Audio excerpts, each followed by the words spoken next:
Hello? Who's this young girl here?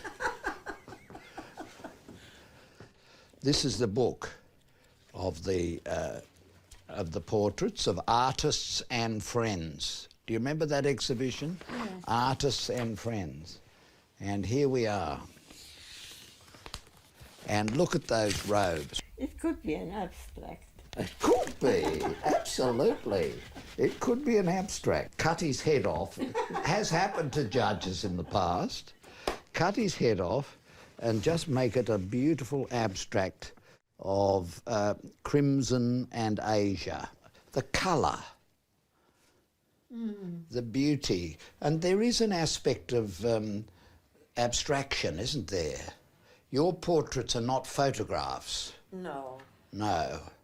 They're sort of semi-abstract and yet very recognisable. I tell you why. Why? Because when they are half finished, Yes. I turn them upside down. Oh, I never knew you were turning me upside down. Secret. Did you have upside down in your brain when you were painting? Could you imagine it in your brain? No, I can't. Well, I why did you couldn't. turn me upside down then? I turn every picture upside down. Why? Because only then can one really be free to make it a picture.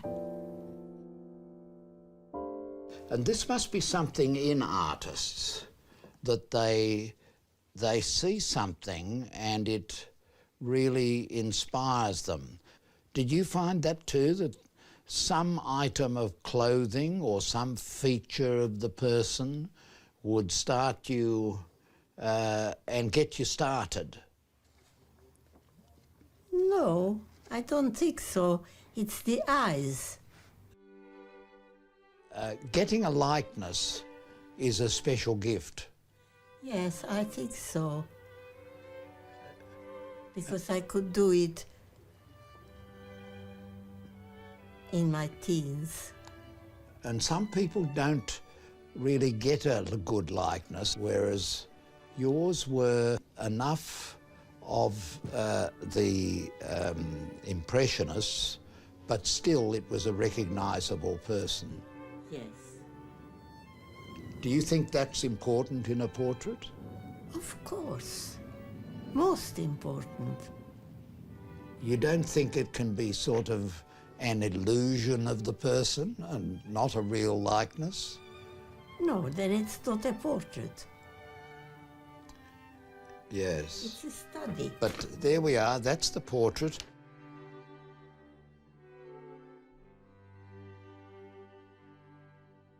I was ever so much younger in those years. So was I. Oh, no. No, you look exactly the same. What do you think's the best thing about the portrait? About this portrait?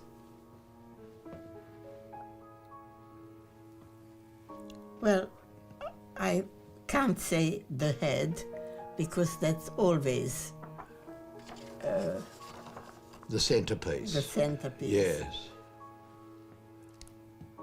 But I think if I turn it upside down... Now, this is very eccentric of you, Judith, to turn me upside down and to judge me how I look when I'm upside down. It's not you, Some it's the people picture. said that in the High Court I was sometimes a bit upside down, but I thought they were upside down. Do you think artists and composers have an extra genetic talent? They've got something that is just part of their makeup. Of course. And One is born with it. you're convinced that you're born with it? Of course. Yes. I could do a portrait when I was very young. There's a lovely portrait of your grandmother, I think, and a beautiful portrait of yourself when you were young. A very lovely portrait. It shows the gifts that you already had as a very young person. Yes, I had it almost as a child. Yes. Yeah. And do you feel that it developed a lot in your life, or do you feel it was just an expression of the gift that you were born with? I think it developed. It had to. Do you think teachers can teach pupils to develop in the way in which they perform their work as artists and portraitists? As artists, yes. As portraitists, no. That's a special gift. And it's special because of getting a likeness. Yeah. And I was born with it. Yes. Do You you feel... can't teach it. I'm sorry? One can't teach it. People you painted love you and appreciate you and are honoured to be painted by you. And the paintings will be lasting when they are long gone, because they're immortal, they're beautiful. So I'm very grateful.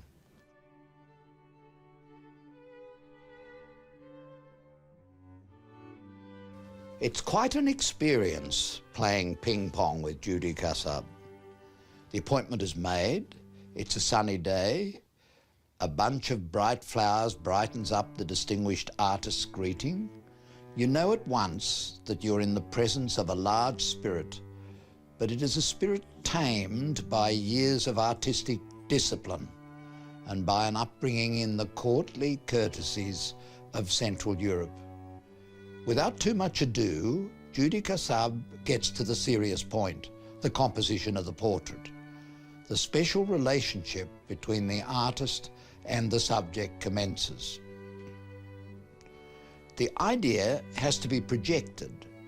You get the impression that long before you arrive, this highly professional artist has given a great deal of thought to the concept of the work. It is already formulating in her brain and in her spirit, but the canvas is yet blank, utterly blank. Lou wants me to be painted in an open-necked shirt, I say plaintively. A dark plot of artist and subject is already hatching. By telephone, I've foreshadowed that I bring some robes. No problem there. Robes are always among the little pleasures of a lawyer and a judge.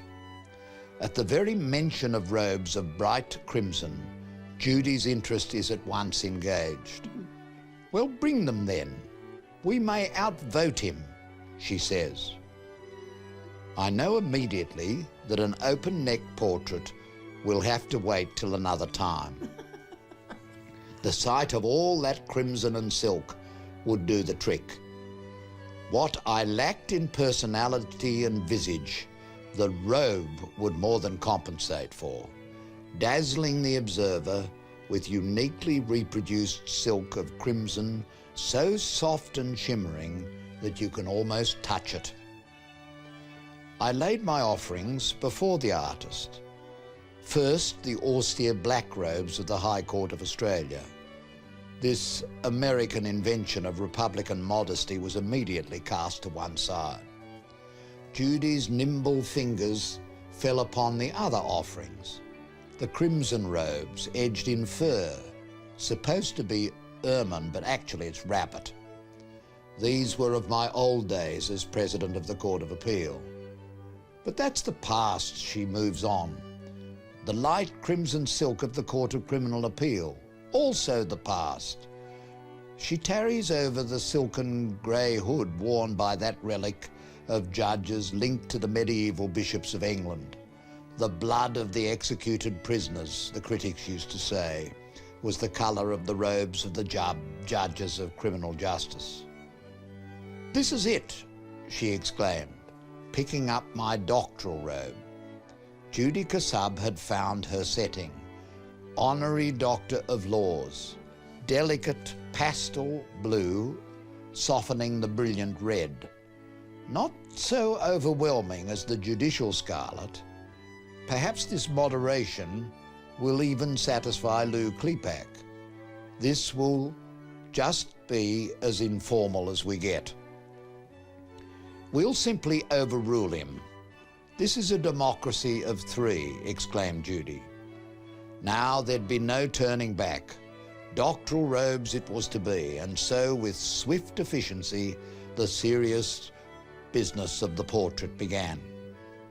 I was placed in a chair. Not too close, she explained, but not too far away. And then to work on a blank canvas. Her Rolls Royce, as she called it, springs into life, the machine that lifts and lowers the canvas mechanically. A little more noisy than the Rolls Royce, I thought. But a deep breath and a sigh from Judy, and we were at work. I sat there looking at the artist, she with her brushes and paints, staring intently at her subject and darting back and forth to the canvas. I felt a need to keep silence during the awesome work of converting the outward semblance of a human face to strokes of oil and colour. But in no way would Judy Cassab have this. Other artists might want it so, but Judy explained, "Your personality exists at the end of my brush. Every word you say comes through my ears and through my mind, down to my hands and onto the tip of my brush."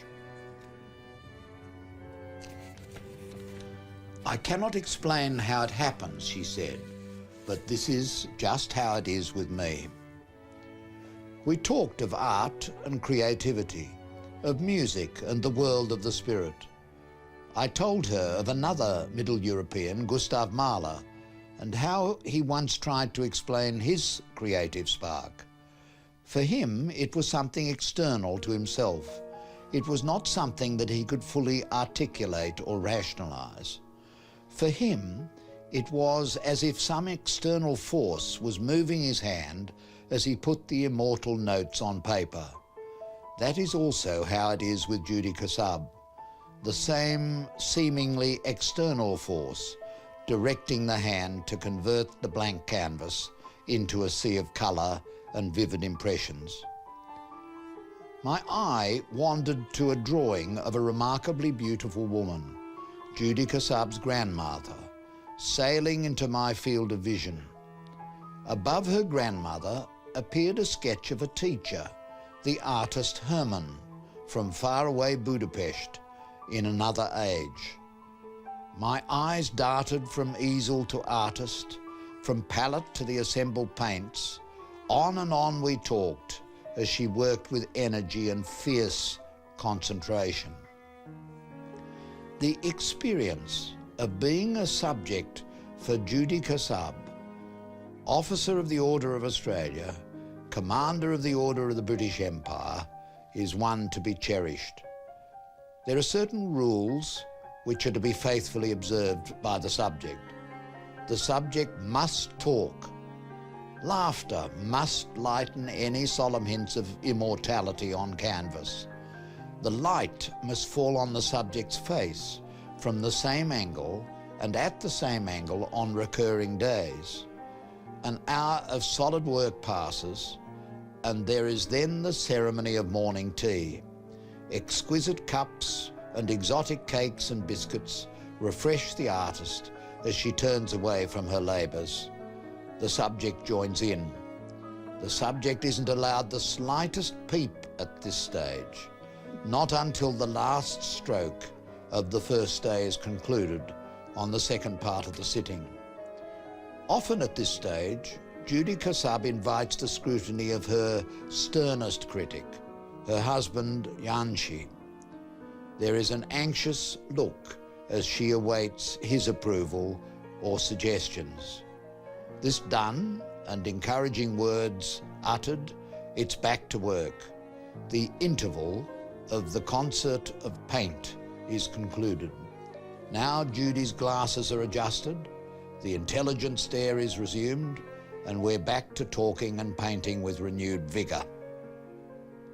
After another hour is up, Judy Cassab glances at her watch. It's as if some automatic chronometer rings an alarm in her head.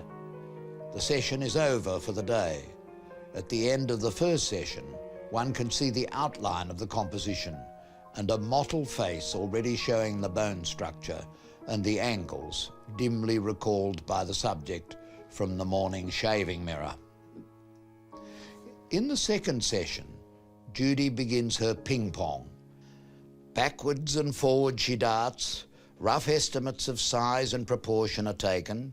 She laughs about a Molnar cartoon reproduced on the studio wall. This shows her with brushes rampant as she is in mid-flight. The game of artistic ping-pong is an extraordinary manoeuvre to watch, yet by this game, the broad outline of the face and the hands of the subject takes on a recognisable form, as if by magic. In this way, the attempt to transmit human appearance and personality comes to life through the skills of a considerable painter. The recurring sessions stamp a form and order on the encounters, and when they are up, it leaves a void which the subject, and I suspect perhaps the artist, views with sadness.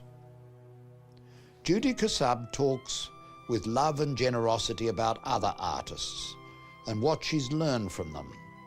She combines formidable discipline with artistic flair that's hard to explain in mere words.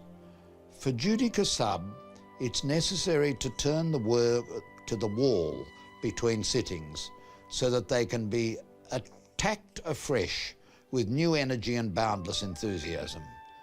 And she tells me, with seeming belief at the end, that the last strokes are added by God. What a joy it has been to know Judy Cassab as a friend. What a privilege it is to have been the subject of The Artist.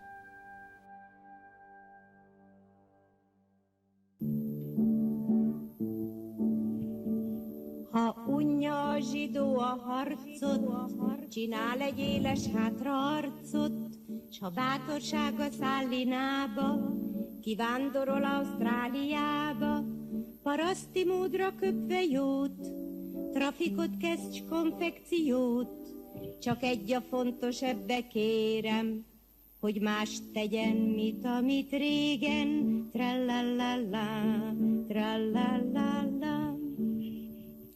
Esőbe, sárba, télbe, nyárba, eljön a nép a mandlerájba, s örül a lét öröminek, a bridge-nek és a röminek. Kaszinóban piké és póker, s hogy jön-e vagy nem jön a Joker, és hogyha nem megy a kanaszta, az estét a kutya elvitte, trallallallá, trallallallá. Az a nagy újság mostanába, hogy Jani ment Amerikába, mert a White House-ban arról volt szó, hogy Jerseyből lesz az új zászló. A Time külön tudósítója a kameráját oda tolja, s Kennedyről kérdezni kellett, ki az a blokk a Lansky mellett, trallallallá, trallallallá. Ez út után elment Rómába, pápához audienciára, hogy mondják a papok misén, ámen helyett, hogy Jenny Lane. De az az álhír, az a fáma, hogy Jerseyből csinálják máma a bíbornoki kalapot. Nélkülöz minden alapot, trallallallá, lallallallá.